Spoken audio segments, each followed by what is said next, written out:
ಬೆಳಗಾವಿ ಜಿಲ್ಲೆ ಸೌದತ್ತಿ ತಾಲೂಕಿನ ಮುರುಗೋಡ್ ಪಟ್ಟಣದಲ್ಲಿ ಕರ್ನಾಟಕ ರಕ್ಷಣಾ ವೇದಿಕೆ ಸಂಸ್ಥಾಪಕರು ಹಾಗೂ ರಾಜ್ಯಾಧ್ಯಕ್ಷರಾದ ಸಮರಸಿಂಹ ಟಿಎ ನಾರಾಯಣ್ ಗೌಡ್ 60ನೇ ಹುಟ್ಟು ಹಬ್ಬದ ನಿಮಿತ್ತವಾಗಿ ಕರ್ನಾಟಕ ರಕ್ಷಣಾ ವೇದಿಕೆ ಸೌದತ್ತಿ ತಾಲೂಕು ಘಟಕದ ವತಿಯಿಂದ ಹಾಗೂ ಮಹಂತ ಮುರುಗೋಡ್ ಘಟಕದ ವತಿಯಿಂದ ಸ್ಥಳೀಯ ಸಮುದಾಯಗಳ ಆರೋಗ್ಯ ಭವನದಲ್ಲಿ ರೋಗಿಗಳಿಗೆ ಹಾಲು ಹಣ್ಣು ಬ್ರೆಡ್ ಮತ್ತು ಬಿಸ್ಕೆಟ್ ವಿತರಿಸಲಾಯಿತು.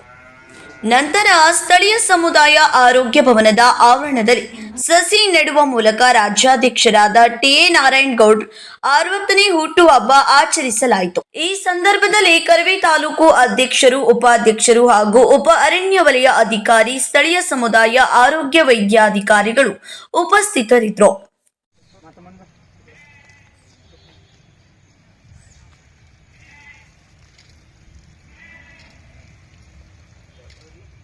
ಟಿಎನ್ ನಾರಾಯಣ್ ಗೌಡ್ರಿಗೆ ಕ್ರಾಂತಿವೀರ ಸಂಗೊಳ್ಳಿ ರಾಯಣ್ಣನಿಗೆ, ವೀರರಾಣಿ ಕಿತ್ತೂರು ಚೆನ್ನಮ್ಮಾಜಿಗೆ, ಕರ್ನಾಟಕ ರಕ್ಷಣಾ ವೇದಿಕೆಗೆ.